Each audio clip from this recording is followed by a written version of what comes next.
Hello guys, आज हम you are miss servant episode 10 को एक्सप्लेन करेंगे। एपिसोड की शुरुआत में हमें हितोयोशी का घर दिखाया जाता है। नाका अपना निशाना दिखा रही होती है।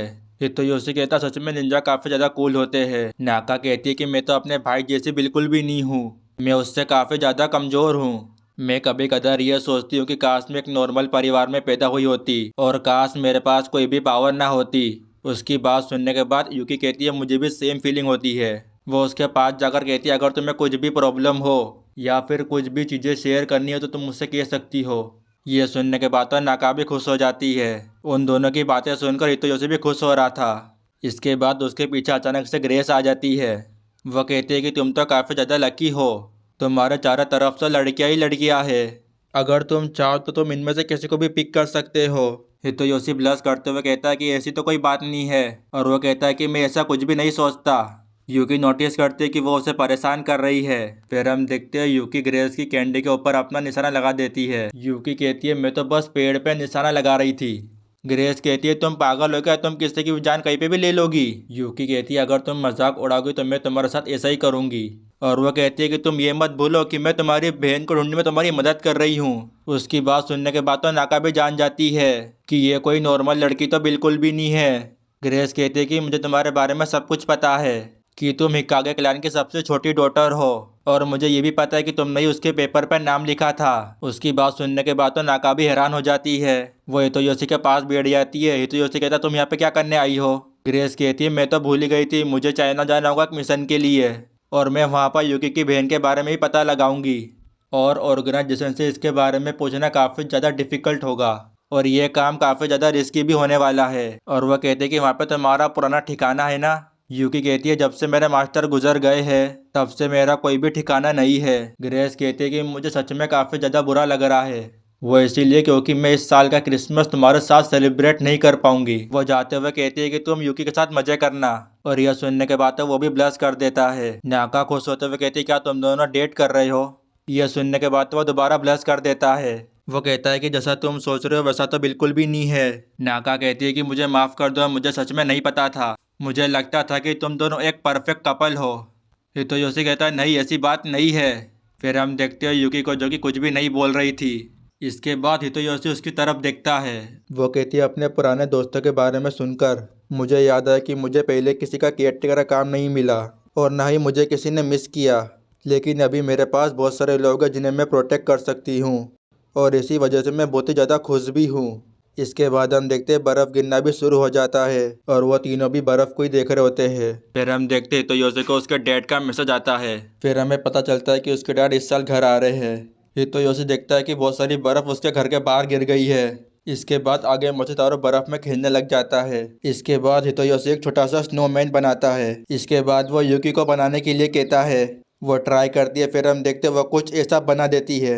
हितोयोशी कहता है ये देखने में काफ़ी ज़्यादा अच्छा लग रहा है, और वो उसकी बहुत सारी तारीफ़ें करता है। फिर हम देखते हैं वो ब्लश कर देती है, लेकिन मोचितारो उसके ऊपर गिर जाता है जिसकी वजह से वो टूट जाता है। हितोयोशी कहता है कि तुम काफ़ी ज़्यादा शरारती हो गई हो, उसके बाद तो तुम यूकी की हालत देख सकते हो। इसके बाद हितोयोशी को एक कॉल आता है और वो अंदर बात करने के लिए चला जाता है। यूकी नोटिस करती है इसका मूड खराब हो चुका है। वो यूकी से कहता है कि मुझे रिको के घर जाना पड़ेगा, और वो कहता है क्या तुम मेरे लिए इस घर की देखभाल करोगी। यूकी उसकी बात सुनकर हाँ कह देती है। फिर अगले सीन में हमें हितोयोशी को दिखाया जाता है वो रिको से मिलकर अपने घर जा रहा था। वो अपने मन में कहता है कि यूकी ने मुझे रास्ते में मिलने के लिए क्यों कहा। इसके बाद हम देखते हैं उसे रास्ते में यूकी मिल जाती है। हितोयोशी पूछता है तुम यहाँ पे क्या कर रही हो। फिर हम देखते हैं यूकी अपना स्कार्फ हितोयोशी को पहना देती है। वो कहती है मुझे पता था कि तुम्हें ठंड जरूर लगेगी। वो उसका हाथ पकड़कर उससे डेट के लिए पूछती है। इसके बाद तुम उसका रिएक्शन देख सकते हो। हितोयोशी कहता है आखिर क्यों। यूकी उससे कहती है कि रिको ने मुझसे कहा था कि अगर मैं आपको डेट पे लेकर जाऊंगी तो आपको अच्छा लगेगा, और मैंने ये भी नोटिस किया था कि आप फोन पे कुछ ज्यादा ही उदास लग रहे थे। ये सुनने के बाद हितोयोशी ब्लश कर देता है। इसके बाद हितोयोशी भी उसकी बात मान जाता है। वो दोनों एक दूसरे का हाथ पकड़कर घूम रहे होते हैं। फिर अचानक से स्नो गिरना भी शुरू हो जाता है। यूकी उससे कहती है क्या आपको ठंड लग रही है, लेकिन वो उसे मना कर देता है। वो उससे कहता है सामने देखो, सामने कितना अच्छा नियॉन लाइट जल रहा है और वह कितना ज्यादा सुंदर लग रहा है। यूकी स्माइल करते हुए कहती है कि तुम्हें खुश देखकर मुझे काफी ज्यादा अच्छा लग रहा है, लेकिन हितोयोशी उसे देखकर पूरी तरह से लाल हो गया था। वो इसीलिए क्योंकि यूकी काफी ज्यादा खूबसूरत लग रही थी। फ्लैशबैक में रिको यूकी को कुछ आइडिया दे रही होती है। यूकी कहती है रिको से अगर मैं ऐसा आउटफिट पहनूंगी तो वो खुश हो जाएंगे। रिको कहती हाँ वह बहुत ही ज़्यादा खुश हो जाएगा, तुम जल्दी से ये सब करके उससे सरप्राइज दे दो। यूकी कहती है कि मैं काफ़ी ज़्यादा खूबसूरत बनकर उनके सामने जाऊंगी। प्रेजेंट में हम हितोयोशी और रिको को देखते हैं। रिको उससे डेट के बारे में पूछती है। हितोयोशी तो अभी भी ब्लश ही कर रहा था। वह रिको से कहता है क्या यूकी के दिल में कुछ है। रिको उससे कहती है कि उसके अंदर रोमांटिक फीलिंग है, लेकिन उसने अभी तक उसके अंदर नोटिस नहीं किया है। ये सुनने के बाद वह दोबारा ब्लश कर देता है। वह अपने मन में कहता है कि हो सकता है कि हम दोनों के बीच में प्यार हो। रिको कहती है अगर तुम्हें अपने प्यार के ऊपर शक है तो तुम प्यार का एक टेस्ट दे दो। वह कहती है कि तुम्हारे अंदर जितना भी प्यार है मैं उसे कैलकुलेट कर पाऊंगी। हितोयोशी कहता है तुम तो अभी भी एक बच्ची हो। रिको कहती नहीं ये काम भी करती है, तुम्हें बस कुछ सवालों का जवाब देना है। रिको अपना पहला सवाल करती है क्या तुमने कभी भी उसके साथ फिजिकल कांटेक्ट किया है। हितोयोशी रिप्लाई करते हुए कहता है हाँ। रिको कहती है क्या उसने तुम्हें कभी कॉम्प्लीमेंट किया है, और इस पे भी हितोयोशी हाँ कहता है।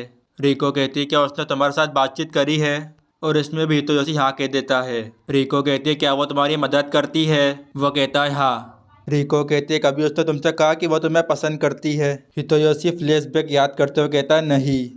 वो उसे रिजल्ट बताती है जो कि 96% था। इसके बाद यूकी भी शॉपिंग करके आ जाती है। हितोयोशी कहता है कि मैं तो इसके साथ नॉर्मल बातें कर पा रहा हूँ, तो लगता है कि सब कुछ अभी भी नॉर्मल है। रिको यूकी से कहती है तुम भी प्यार का टेस्ट दे दो। यूकी सारे सवालों का जवाब में हाँ कह देती है।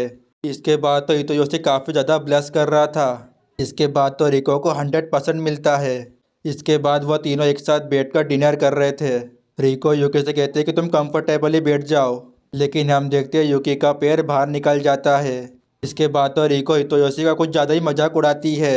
यह सुनने के बाद तो वो उसे पाँव मारने लग जाता है। वह लगातार उसे पाँव मारता है, लेकिन रिको को तो कुछ फ़र्क ही नहीं पड़ रहा था। वो चेक करता है, वो देखता है कि वो इतनी देर से यूकी को पैर मार रहा था। इसके बाद तो यूकी भी काफ़ी ज़्यादा शर्मा जाती है, लेकिन रिको को तो कुछ भी समझ में नहीं आ रहा था। फिर हम देखते हितोयोशी उससे माफ़ी मांगता है। रिको को लगता है कि वो दोनों अपनी सीक्रेट बातें कर रहे हैं, और वह कहती है कि ये तो एक लवर्स ही करते हैं। उसकी बात सुनने के बाद तो वह दोनों ही ब्लश कर देते हैं।